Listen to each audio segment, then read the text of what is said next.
Single பேரண்டா இருந்தா அவங்களால குழந்தைய நல்லபடியா வளர்க்க முடியாதா? வளர்த்து சொசைட்டில பெரிய ஆளா ஆக்க முடியாதா? அந்த மாதிரி ரோல் மாடல்ஸ் யார் இல்ல சொல்லுங்க? 100 பேர் இல்ல, 1000 பேரை நான் உங்க கண்ணு முன்னாடி காட்டுறேன். அதே மாதிரி சிங்கிள் பேரண்டா இருந்து லைஃப் அழிச்சுக்கிட்ட எத்தனையோ பேரை எனக்கும் தெரியும் மேடம்.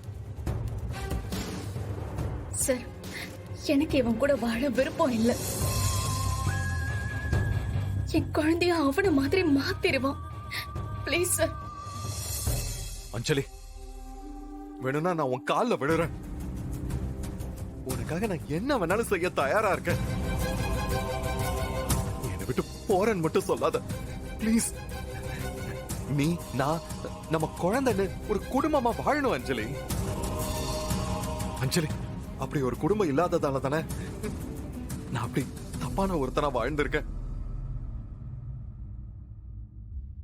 ப்ளீஸ் அஞ்சலி, என்ன திரும்பவும் நரகத்துல தள்ளிடாத. தனிமையில வாழ்ற அந்த நரக வாழ்க்கை எனக்கு வேண்டாம் Anjali. Please please please your honour, please Anjali. Your honour, இப்போ நீங்க கொடுக்க போற தீர்ப்பு ஒரு தம்பதியோட வாழ்க்கை மட்டும் இல்ல, ஒரு சந்ததியோட எதிர்காலம். அத கவனத்துல வச்சு நீங்க நல்ல தீர்ப்பா கொடுக்கணும் சார். என் கட்சிக்காரருக்கு ஒரு நல்ல வாழ்க்கையை கொடுக்கணும்னு கேட்டுக்கிறேன் சார்.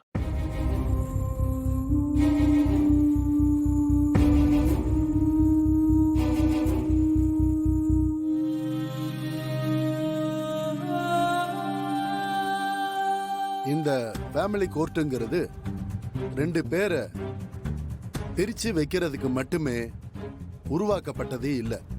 முடிஞ்ச வரைக்கும் 2 பேரை சேர்ந்து வாழ வைக்க உதவி பண்ண மட்டும்தான். ஆனா ஒரு சில கேஸ்ல 2 பேருமே பிரச்சனையா இருப்பாங்க.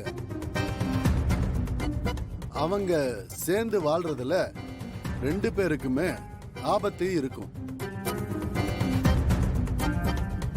அந்த சூழல்ல மட்டும்தான் டைவர்ஸ் கொடுப்போம். மத்தபடி ஹஸ்பண்ட் ஒய்ஃபுக்கு நடுவுல வர்ற ஒவ்வொரு பிரச்சனைக்கும் டைவர்ஸ் பண்ண நினைச்சா சமூகத்துல குடும்ப அமைப்பே இல்லாம போயிடும். நம்ம நாட்டோட பலமே குடும்பங்கள் தான். அது நிலையா இருக்கணும். அந்த அடிப்படையில பார்த்தா மகேஷ்க்கு இருக்கிறது, அவர் எங்களுக்கு செஞ்சிருக்காரே தவிர நாங்க அவருக்கு எதுவுமே செஞ்சதில்லை. அவர் செய்யவும் விட மாட்டாரு. அஞ்சலியுமே எங்ககிட்ட அவரை பத்தி எந்த கம்ப்ளைண்ட்டுமே பண்ணதில்லை. ரொம்ப சந்தோஷமா வாழ்ந்துட்டு இருந்தா யுவர் ஆனர். திடீர்னு என்ன ஆச்சுன்னு தெரியல, அவர் மேல பெரிய பெரிய குற்றச்சாட்டுகளை வச்சு இன்னைக்கு எப்படி கோர்ட்ல வந்து நின்னுட்டு இருக்கா.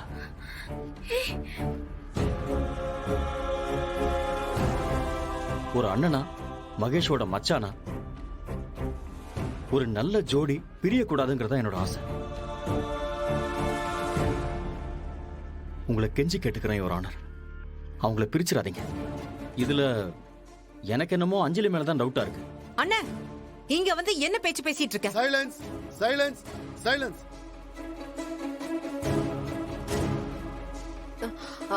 மேடம், ஒரு நிமிஷம். என்ன சார், திடீர்னு வந்து என்னென்னவோ பேசுறீங்க? உங்களுக்கு பணம் ஏதாவது கொடுத்திருக்காங்களா என்ன? மேடம், எங்க உறவை பத்தி தப்பா பேசாதீங்க. இல்ல, நீங்க பேசுறத பார்த்தா தங்கச்சி வாழ்க்கையில அக்கறை இருக்கிற மாதிரி தெரியல. இதுல ஏதோ தப்பான நோக்கம் இருக்கு.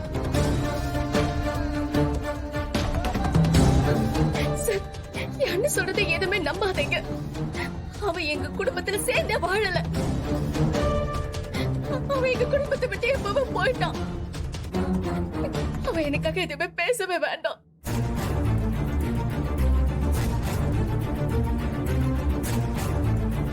இங்க பாரு, நான் குடும்பத்தை விட்டு போனாலும் நான் எப்பவும் உன் அண்ணன் தானே. உன் வாழ்க்கை மேல எனக்கும் அக்கறை இருக்குல்ல. இருக்கலாம், ஆனா இது ஹஸ்பண்ட் அண்ட் ஒய்ஃப்குள்ள இருக்கிற பிரச்சனை.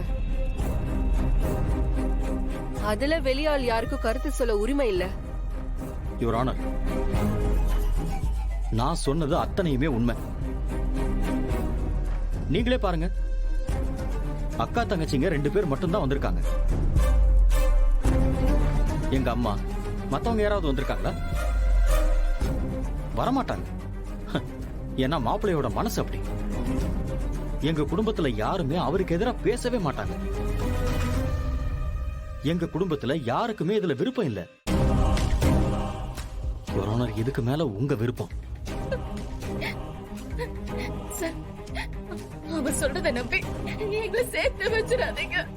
எனக்கு அவன் கூட வாழவே பிடிக்கல. Please sir. சரி, உன்னை அவர் கொடுமைப்படுத்தினதுக்கு உன்கிட்ட ஸ்ட்ராங்கான எவிடன்ஸ்